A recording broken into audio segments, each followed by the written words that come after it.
Bienvenido ingeniero o ingeniera a nuestra exposición, en la cual vamos a exponer evaluación integral para la materia de operaciones industriales.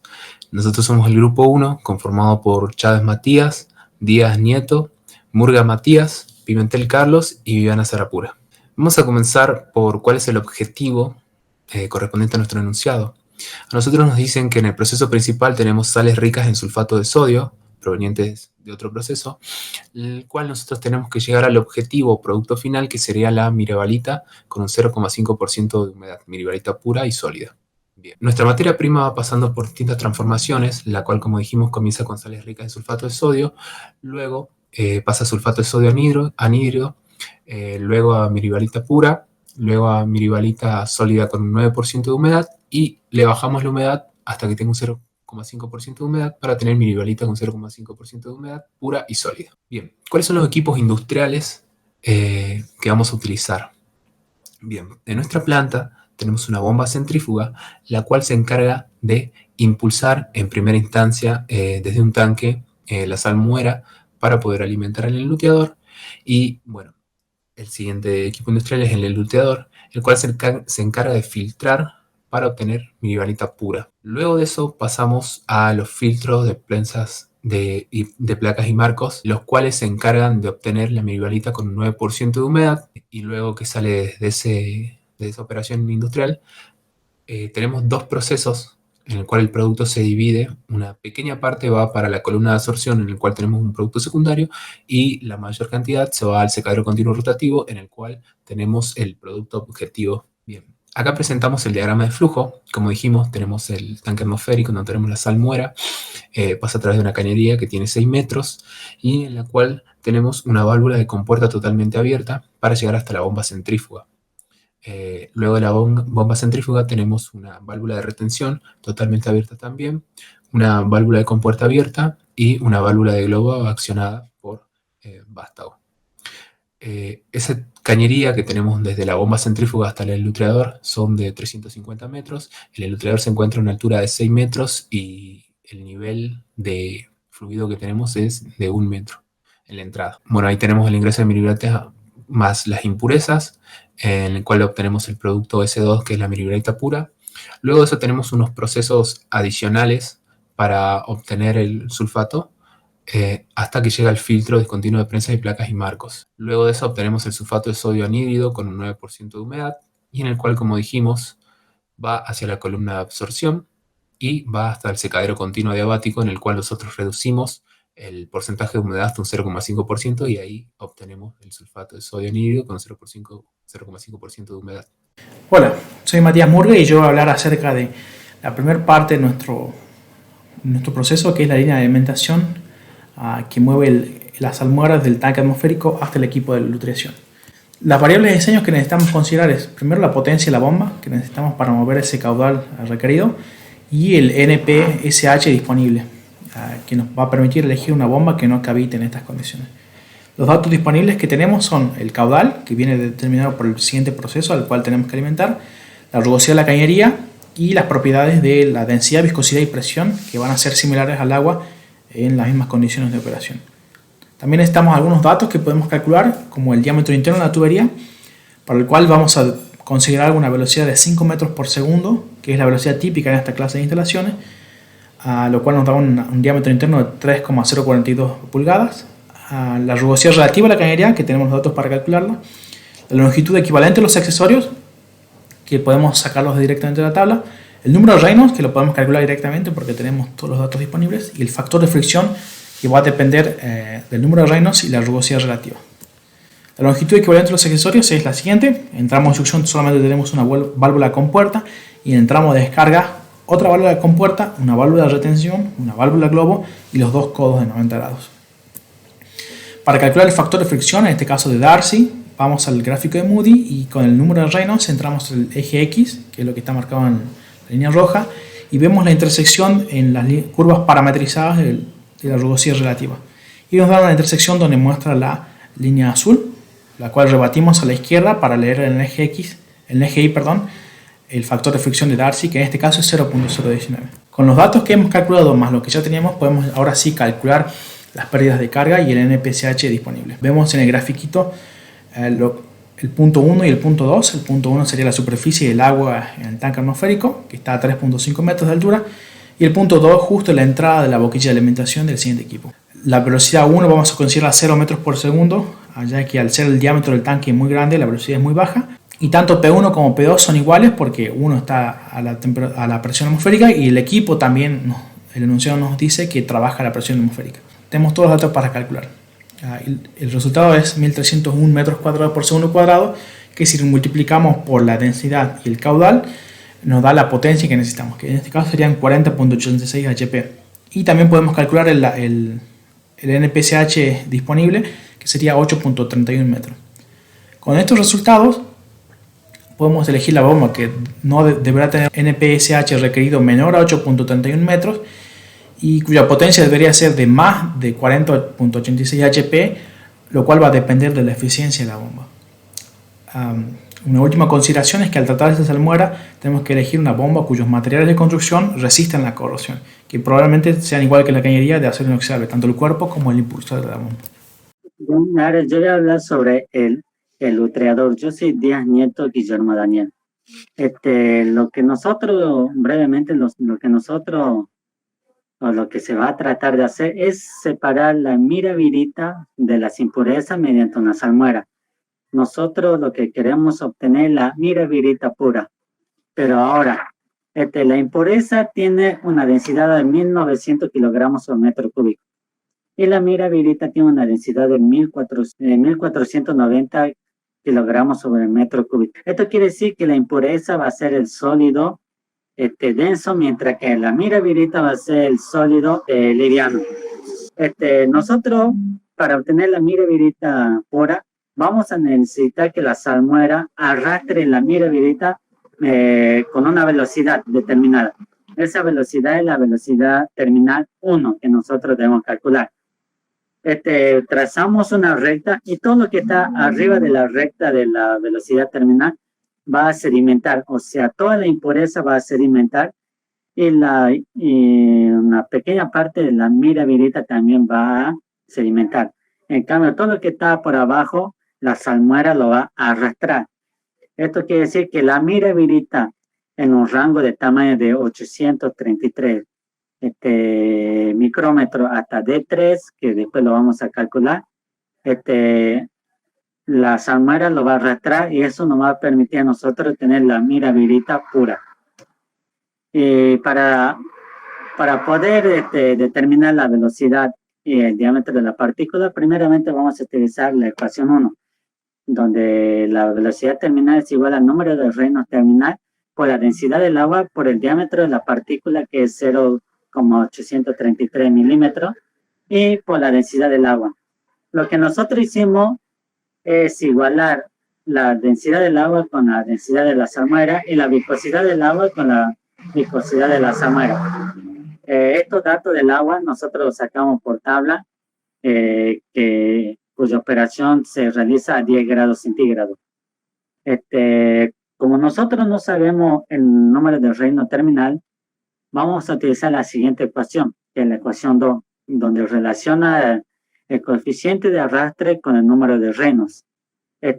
Vamos a utilizar dos números de Reynolds porque eso nos va a permitir calcular de manera más exacta la velocidad terminal y el número de Reynolds. Entonces, para el número de Reynolds igual a 1, entonces el coeficiente de arrastre va a ser igual a 3.975,873. Y para un número de Reynolds igual a 10, entonces el coeficiente de arrastre sería igual a 39,759. Y a eso nosotros entramos a una gráfica, unimos el número de Reynolds 1 con el coeficiente de arrastre 1 y el número de Reynolds 2 con el coeficiente de arrastre 2. A esos dos puntos que nosotros tenemos, lo vamos a unir mediante una recta. Y el punto donde corte la curva de esfericidad de 0,60, que es la esfericidad de la mira virita, en ese punto nosotros vamos a tener el número de Reynolds terminal. En este caso es 19. Bueno, ya reemplazando los valores, nos da que la velocidad terminal necesaria para arrastrar la mira virita y obtener mira virita pura es igual a 0,03 metros sobre segundo. Ahora, nosotros también necesitamos saber el caudal de la salmuera para lograr esto. Para calcular el caudal ya tenemos la siguiente ecuación. Reemplazando los valores nos da un caudal de 0,023 metros cúbicos sobre segundo. El caudal necesario de la salmuera para que la velocidad de arrastre sea de 0,03 metros sobre segundo y así obtener mira virita pura. Ahora nosotros necesitamos saber el otro rango para obtener la mira virita pura. Para eso nosotros vamos a utilizar la siguiente ecuación, que el diámetro de la partícula es igual al número de Reynolds terminal, eso tenemos que calcularlo nuevamente, por la viscosidad del agua sobre la velocidad terminal, que ya la calculamos, sobre la densidad del agua. Para obtener el número de Reynolds terminal vamos a utilizar la siguiente ecuación. Ahora, vamos a utilizar dos valores del número de Reynolds, dos valores del coeficiente de arrastre para obtener un número más exacto del número de Reynolds terminal. Y ahora si nosotros hacemos de vuelta, unimos número de Reynolds 1 con el coeficiente de arrastre 1 y número de Reynolds 2 con el coeficiente de arrastre 2, unimos los dos puntos y mediante una recta, el punto donde la recta corte a la curva de esfericidad de 0,6, en ese punto vamos a tener el número de Reynolds terminal, que en este caso es 32. Entonces, el diámetro de la partícula, ya reemplazando los valores, nos da un igual a 1402,95 micrómetros.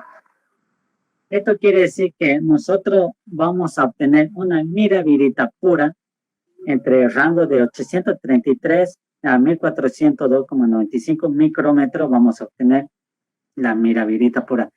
Y eso vamos a lograr mediante una velocidad de arrastre de 0,03 metros sobre segundo. Y de esta manera el proceso puede obtener la mira virita pura. En nuestro diagrama el flujo aparece representado dentro del recuadro rojo y se trata de un filtro discontinuo, prensa de placas y marcos. Para este equipo las variables de diseño que nos interesan son el tiempo de filtrado y el espesor de la torta.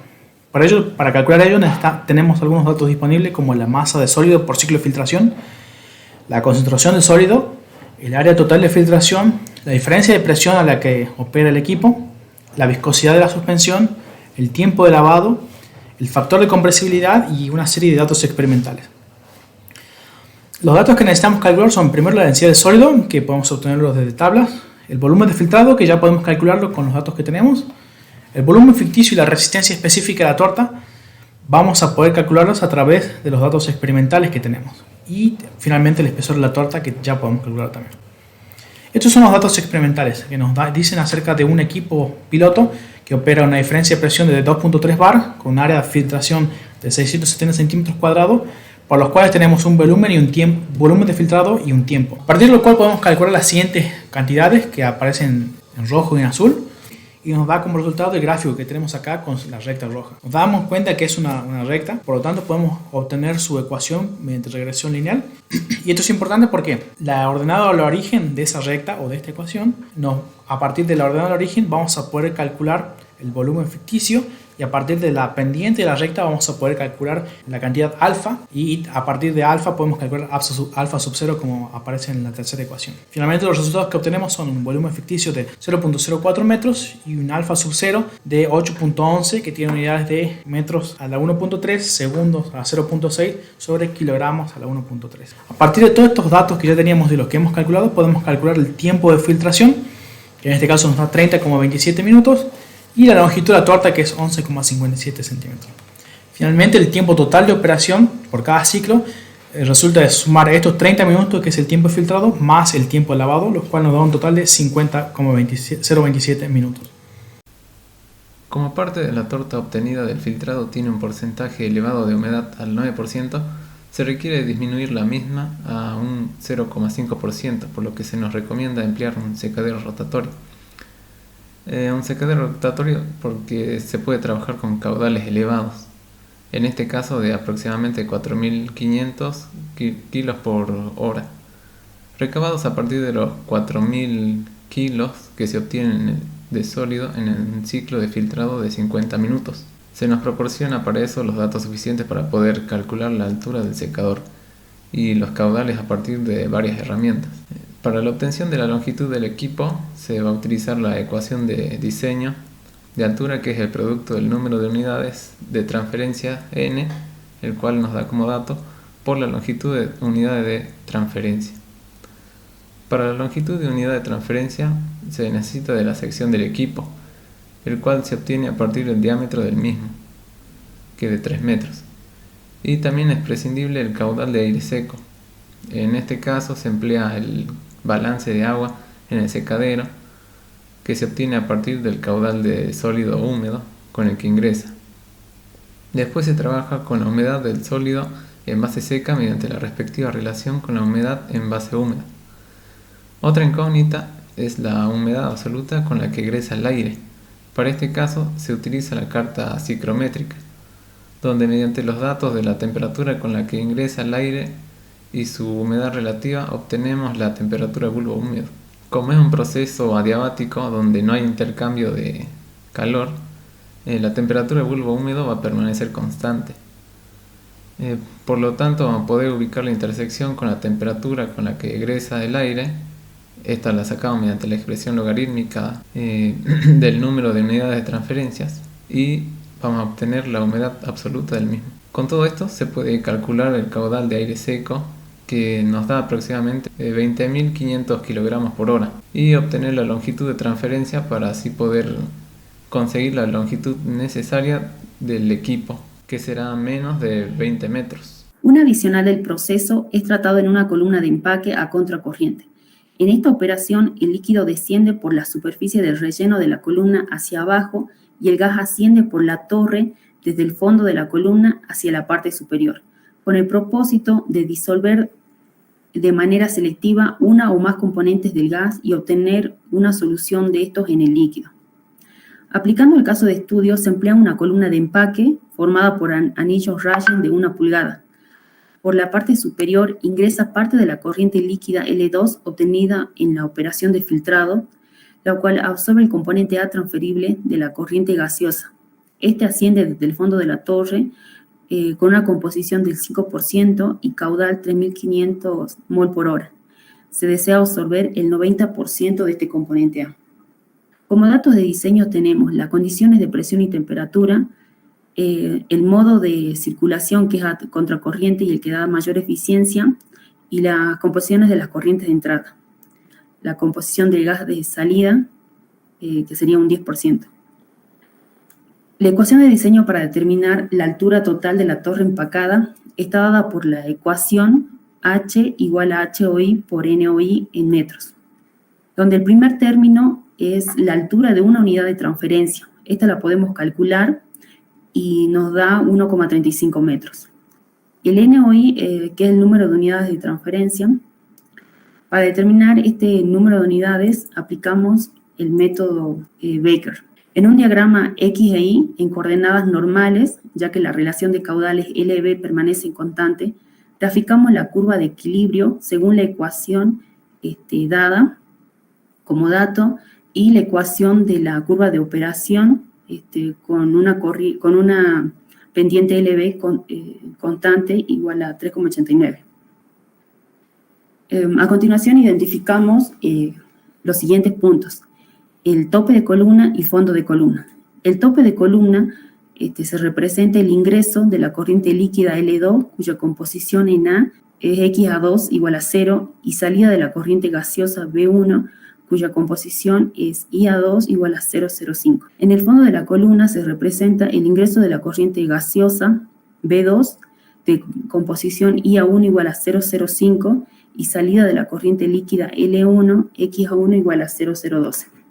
Para obtener la composición en XA1, lo que hicimos es rebatir desde IA1 hasta la curva de operación y tomar el valor para que corresponde en el eje X. El método Baker es una simplificación del cálculo y se fundamenta en el uso de un promedio aritmético de las fuerzas impulsoras y en la suposición de que sobre la longitud de la unidad de transferencia y la línea de operación y la línea de equilibrio son aproximadamente lineales.